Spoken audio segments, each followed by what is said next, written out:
ಬೆಂಗಳೂರಿನಲ್ಲಿ ತಡರಾತ್ರಿ ಸುರಿದಂತಹ ಮಳೆಗೆ ನಾನಾ ಅವಾಂತರಗಳು ಬೆಂಗಳೂರಿನ ಹಲವು ಏರಿಯಾಗಳಲ್ಲಿ ನಿರ್ಮಾಣ ಆಗಿದೆ.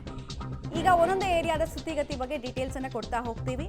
ಪ್ರತಿಷ್ಠಿತ ಏರಿಯಾಗಳೇ ಕೃತಕ ನೆರೆಯನ್ನ ನೋಡ್ತಾ ಇದೆ. ಕೃತಕ ಪ್ರವಾಹ ಸರ್ಜಾಪುರದ ಘಟ್ಟಹಳ್ಳಿಯ ಪಯೋನಿಯರ್ ರೆಸಿಡೆನ್ಸಿ ಜಲಾವೃತ ಆಗಿದೆ. ಪಯೋನಿಯರ್ ರೆಸಿಡೆನ್ಸಿಯಲ್ಲಿ ಮಳೆಯ ನೀರು ಹರಿದು ಹೋಗೋದಕ್ಕೆ ಜಾಗ ಇಲ್ಲದೆ ಅಲ್ಲಲ್ಲೇ ನಿಂತಿದೆ. ಮಳೆಯ ನೀರಿನ ಜೊತೆಗೆ ಕೆಸರು ಕೂಡ ಮಿಶ್ರಿತವಾಗಿದೆ. ನೀವು ವಿಜುವಲ್ಸ್ ಅನ್ನು ನೋಡ್ತಾ ಇದ್ದೀರಾ. ದ್ವೀಪದ ದೃಶ್ಯಾವಳಿಗಳನ್ನು ನಾವು ತೋರಿಸ್ತಾ ಇಲ್ಲ, ಬದಲಾಗಿ ಬೆಂಗಳೂರಿನ ಭಾಗವೇ ಆಗಿರುವಂತಹ ಘಟ್ಟಹಳ್ಳಿಯಲ್ಲಿ ವಾಹನವೊಂದು ಹೋಗೋದಕ್ಕೆ ಅಂದರೆ ತಗೊಂಡು ಹೋಗೋದಕ್ಕೆ ಎಂತೆಂಥ ಸರ್ಕಸ್ಸನ್ನು ಮಾಡ್ತಿದ್ದಾರೆ ಅಂತ ಮಕ್ಕಳೆಲ್ಲ ವಿಡಿಯೋ ಮಾಡ್ಕೊಳ್ತಾ ಇದ್ದಾರೆ. ರಸ್ತೆಯಾಗಿ ಉಳಿದಿಲ್ಲ, ಕೃತಕ ನೆರೆಯನ್ನು ನೋಡ್ತಾ ಇದೆ. ಟೌನ್ ಪ್ಲಾನಿಂಗ್ ಕಮಿಟಿ ಅಂತ ಬೆಂಗಳೂರಿನಲ್ಲಿ ಒಂದಿದೆ, ಗ್ರೇಟರ್ ಬೆಂಗಳೂರು ಪ್ರಾಧಿಕಾರದ ಕೆಳಗದು ಬರುತ್ತೆ. ಅವ್ರು ನಿದ್ದೆಯಲ್ಲಿ ಜಾರಿದ್ದಾರೆ ಅನ್ನೋದಕ್ಕೆ ಇದೆಲ್ಲ ದೃಶ್ಯ ಸಾಕ್ಷಿ. ರಸ್ತೆಗಳಲ್ಲಿ ನೀರು ಹರಿದು ಹೋಗ್ತಾ ಇಲ್ಲ, ಪರಿಣಾಮ ಏನು? ನೀರು ನಿಲ್ತಾ ಇದೆ.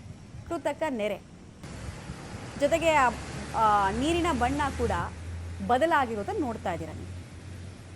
ಅದೇ ನೀರು ನಿಂತಹ ರಸ್ತೆಯಲ್ಲೇ ವಾಹನಗಳು ಹೋಗಬೇಕಾದ ಸ್ಥಿತಿ.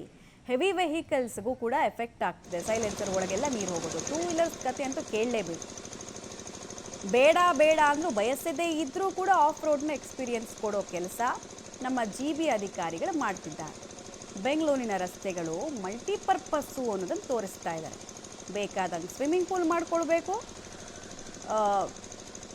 ಬೇಡ ಅಂದರೂ ಕೂಡ ಗುಂಡಿಗಳನ್ನು ಸೃಷ್ಟಿ ಮಾಡೋದು. ಇದು ನಮ್ಮ GB ಅಧಿಕಾರಿಗಳ ಕಾಂಟ್ರಿಬ್ಯೂಷನ್.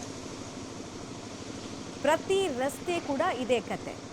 ಕೋಟ್ಯಾಂತರ ರೂಪಾಯಿ ದುಡ್ಡು ಸುರಿದು ಸೈಟ್ಗಳನ್ನು ತೊಗೊಂಡಿರ್ತಾರೆ, ಇನ್ವೆಸ್ಟ್ ಮಾಡಿರ್ತಾರೆ. ಬೇಸಿಕ್ ಫೆಸಿಲಿಟಿಗಳು ಕೂಡ ಸಿಗ್ತಾ ಇಲ್ಲ. ಇದಕ್ಕೆಲ್ಲ ಕಾರಣ ಏನು? ರಾಜ ಕಾಲುವೆಯಲ್ಲಿ ಹೂಳೆತ್ತಲ್ಲ, ಆಮೇಲೆ ನೀರು ಸರಾಗವಾಗಿ ಹರಿದು ಹೋಗೋದಕ್ಕೆ ಮೇಂಟೆನೆನ್ಸ್ ಸಿವೇಜ್ ಡಿಪಾರ್ಟ್ಮೆಂಟ್ ಅವ್ರು ಮಾಡಲ್ಲ. ಅವ್ರು ಕೇಳಿದ್ರೆ ಇವ್ರ ಮೇಲೆ ಹಾಕ್ತಾರೆ, ಇವ್ರು ಕೇಳಿದ್ರೆ ಅವ್ರ ಮೇಲೆ ಹಾಕ್ತಾರೆ. ಎಂಡ್ ಆಫ್ ದ ಡೇ ಬಲಿಕ ಬಕ್ರ ಯಾರು ಕೇಳಿದ್ರೆ ಜನ. ಬಫರ್ ಝೋನ್ ಅಂತ ರಾಜ ಕಾಲುವೆಯಲ್ಲಿ ನಿರ್ಮಾಣ ಇರುತ್ತೆ, ಅದಿಲ್ಲ. ಡೀಟೇಲ್ಸ್ ಕೊಡ್ತಾರೆ. ನೇರ ಸಂಪರ್ಕದಲ್ಲಿ ಜಾಯ್ನ್ ಆಗ್ತಾ ಇದ್ದಾರೆ ಮಾರುತಿ. ನಿಜವಾಗ್ಲೂ ಬದುಕಿರುವಾಗಲೇ ನರಕ ಅನುಭವಿಸೋದು ಹೇಗೆ ಅಂದರೆ, ಕೃತಕ ಪ್ರವಾಹದಿಂದ ಫಲ ಉಂಡವ್ರನ್ನ ಕೇಳಿದ್ರೆ ಅರ್ಥ ಆಗ್ಬಿಡುತ್ತೆ. ಅಲ್ಲಿನ ಚಿತ್ರಣವನ್ನು ಎಕ್ಸ್ಪ್ಲೈನ್ ಮಾಡ್ತಾ ಮಾಹಿತಿ ಕೊಡ್ತಾ ಹೋಗಿ. ಖಂಡಿತ ಮಮತಾ, ನೇರವಾಗಿ ದೃಶ್ಯಗಳನ್ನ ತೋರಿಸ್ತಾ ಇದ್ರ ಬಗ್ಗೆ ಹೇಳ್ತಾ ಹೋಗ್ತೀನಿ. ಇದು ಬೆಂಗಳೂರಿನ ಹೊರವಲಯ ಆನೇಕಲ್ ತಾಲೂಕಿಗೆ ಸೇರಿರುವಂಥ ಪ್ರದೇಶ. ಇಲ್ಲೊಂದು ಖಾಸಗಿಯಾಗಿ ಒಂದು ಅಪಾರ್ಟ್ಮೆಂಟ್ಗಳನ್ನ ಮತ್ತು ವಿಲ್ಲಾಗಳನ್ನ ಮಾಡ್ಕೊಂಡಿರುವಂಥದ್ದು. ರೈನ್ಬೋ ಲೇಔಟ್ ಅಂತ ವಾಹನ ನೋಡ್ತಿದ್ದೀರಾ ಈಗ, ಯಾವ ರೀತಿ ಇಲ್ಲಿ ನೀರು ರಸ್ತೆ ತುಂಬಿರುವಂಥದ್ದು. ಇಲ್ಲಿ ಏನು ದೃಶ್ಯಗಳಲ್ಲಿ ಕಾಣಿಸ್ತಿದೆ, ಈ ಲೇಔಟ್ಗೆ ಎಂಟ್ರಿ ಆಗೋ ಮುಖ್ಯ ರಸ್ತೆ ಸಂಪೂರ್ಣ ಜಲಾವೃತ ಆಗಿದೆ. ಪ್ರತಿಯೊಂದು ವಾಹನ ಸವಾರರು ಯಾಕಪ್ಪ ಈ ಥರ ಆಗೋಗಿದೆ, ನಾವು ಮನೇಲಿ ಏನು ಕೆರೆ ಮಧ್ಯದಲ್ಲಿ ಮನೆ ಕಟ್ಕೊಂಡ್ಬಿಟ್ಟಿದ್ದೀವ, ರಸ್ತೆನ ಇದು ಅಥವಾ ಕೆರೆನ ಅನ್ನೋ ಪರಿಸ್ಥಿತಿಲಿ ಜೀವನ ಮಾಡುವಂತಹ ಕೆಟ್ಟ ಪರಿಸ್ಥಿತಿಗೆ ಬಂದಿದ್ದಾರೆ. ಜೊತೆಗೆ ಈ ಏನು ಲೇಔಟ್ ಇದೆ, ಈ ಲೇಔಟ್ನ ಎಡಭಾಗದಲ್ಲಿ ಕೆರೆ ಕೂಡ ಇದೆ. ಕೆರೆಯಲ್ಲಿ ಹರಿದೋಗ್ಬೇಕಾಗಿರುವಂಥ ನೀರು ನೇರವಾಗಿ ಲೇಔಟ್ನ ಒಳಭಾಗಕ್ಕೆ ಬಂದಿರುವಂಥದ್ದು. ಜೊತೆಗೆ ಲೇಔಟ್ನ ಒಂದು ಭಾಗದಲ್ಲಿ ನಿಮಗೆ ದೃಶ್ಯಗಳಲ್ಲಿ ತೋರಿಸುವಂಥ ಪ್ರಯತ್ನ ಮಾಡ್ತೀವಿ. ಇಲ್ಲೇನು ಕಾಂಪೌಂಡ್ ಕಾಣಿಸ್ತಾ ಇದೆ, ಈ ಕಾಂಪೌಂಡ್ ಪಕ್ಕದಲ್ಲೇ ರಾಜಕಾಲುವೆ ಇದೆ. ರಾಜಕಾಲುವೆ ನಂತರದಲ್ಲಿ ಕೆರೆ ಇರುವಂಥದ್ದು. ಕೆರೆಯಲ್ಲಿ ಹರಿದೋಗುವಂಥ ನೀರು ಮತ್ತು ರಾಜಕಾಲುವೆ ಹರಿದೋಗ್ಬೇಕಾಗಿದ್ದಂತಹ ನೀರೆಲ್ಲ ನಿನ್ನೆ ಆದಂಥ ಮಳೆಗೆ ಲೇಔಟ್ನ ಒಳಭಾಗಕ್ಕೆ ಬಂದಿರುವಂಥದ್ದು. ಲೇಔಟ್ನಲ್ಲಿರುವಂಥ ನಿವಾಸಿಗಳು ಮನೆಗೂ ಹೋಗದೆ ಹೊರಗೂ ಬರೋಕ್ಕಾಗದೇ ಇರುವಂಥ ಪರಿಸ್ಥಿತಿ. ಯಾಕಂದರೆ ಇರೋದು ಇದೊಂದೇ ಮುಖ್ಯ ರಸ್ತೆ. ಏನು ಕಾರ್ಗಳು ಬಂದು ಕೆಟ್ಟು ನಿಂತಿರುವಂಥದ್ದು ದೃಶ್ಯಗಳಲ್ಲಿ ಈಗ ನೋಡ್ಬೋದು. ಟೂ ವೀಲರ್ಸ್ಗಳು ಕೂಡ ಈ ನೀರಲ್ಲಿ ಹೋಗೋಕ್ಕಾಗದೆ ತಳ್ಕೊಂಡು ಹೋಗ್ತಿದ್ದಾರೆ. ಅಂದರೆ ಗಾಡಿ ಕೂಡ ಕೆಟ್ಟು ಹೋಗ್ತಿದೆ. ನೀರು ಸೈಲೆನ್ಸರಿಗೆ ನೀರು ಹೋಗುತ್ತೆ, ಮೂವ್ ಆಗೋಕ್ಕಾಗಲ್ಲ. ಅಂಥ ಕೆಟ್ಟ ಪರಿಸ್ಥಿತಿಯಲ್ಲಿ ನೀರು ತುಂಬಿರುವಂಥದ್ದು.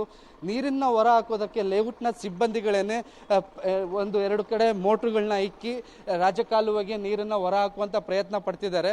ಮಳೆ ನಿಂತು ಆಲ್ಮೋಸ್ಟ್ ಒಂದು 6-7 ಗಂಟೆ ಆಗಿದ್ರೂ ಸಹ ನೀರಿನ ಪ್ರಮಾಣ ಆಲ್ಮೋಸ್ಟ್ ಇಲ್ಲಿ ಇನ್ನು 2-3 ಅಡಿವರೆಗೂ ನೀರು ನಿಂತಿರುವಂಥದ್ದು. ಆಲ್ಮೋಸ್ಟ್ ಒಂದು 2 ಕಿಲೋಮೀಟ್ರ್ ಉದ್ದದ ರಸ್ತೆ ಏನಿದೆ, ರಸ್ತೆ ಪೂರ್ತಿ ಮುಖ್ಯ ರಸ್ತೆ ಪೂರ್ತಿ ಈಗ ನೀರು ನಿಂತಿರುವಂಥದ್ದು. ಯಾರೋ ಒಬ್ಬ ಇಲ್ಲಿನ ಏನು ನಿವಾಸಿಗಳು ಹೊರ ಬರೋಕ್ಕಾಗ್ದೇ ಬೇರೆ ಆಲ್ಟರ್ನೇಟಿವ್, ಈಗಾಗಲೇ ಕೆಲಸಕ್ಕೆ ಹೋಗ್ಬೇಕಾಗಿರೋರು ಕೆಲವರು ರಜೆ ಹಾಕೊಂಡು ಮನೇಲೆ ಕೂತಿದ್ದಾರೆ. ನೀರು ಕಮ್ಮಿ ಆದಮೇಲೆ ನಾವು ಈಚೆ ಬರೋಣ ಅಂತ. ಅಂತಹ ಕೆಟ್ಟ ಪರಿಸ್ಥಿತಿ ಅಂದರೆ ಬೆಂಗಳೂರಲ್ಲಿ ಆಗುವಂಥ ಮಳೆಗೆ ಪ್ರವಾಹದ ಪರಿಸ್ಥಿತಿ ಅನೇಕ ಭಾಗಗಳಲ್ಲಾಗುತ್ತೆ. ಇಲ್ಲಿ ಹೊಸದಾಗಿ ಮತ್ತೆ ಶುರು ಆಗಿರುವಂಥದ್ದು ಈ ಭಾಗದಲ್ಲಿ ಪಕ್ಕದಲ್ಲಿ ಕೆರೆ ಇರುವಂಥ ಕಾರಣಕ್ಕೆ ಒಂದು, ಮತ್ತು ರಾಜಕಾಲುವೆ ಈ ಸರಿಯಾದ ಕಾರಣ ಏನು ನಿರ್ವಹಣೆ ಮಾಡದೇ ಇರೋ ಕಾರಣಕ್ಕೆ ಈ ರೀತಿ ರಸ್ತೆಗಳಲ್ಲೆಲ್ಲ ನೀರು ನಿಂತು ಮನೆಯಲ್ಲಿರುವಂಥವ್ರು ಮನೆಯಲ್ಲೇ ಇರುವಂಥ ಪರಿಸ್ಥಿತಿ ನಿರ್ಮಾಣ ಆಗಿದೆ. ಹೊರ ಬರೋಕ್ಕೂ ಆಗದೇ ಇರುವಂತಹ ಕೆಟ್ಟ ಪರಿಸ್ಥಿತಿಯಲ್ಲಿ ಜನ ಇವತ್ತಿನ ದಿನಾನ ಕಳಿತಿರುವಂಥದ್ದು.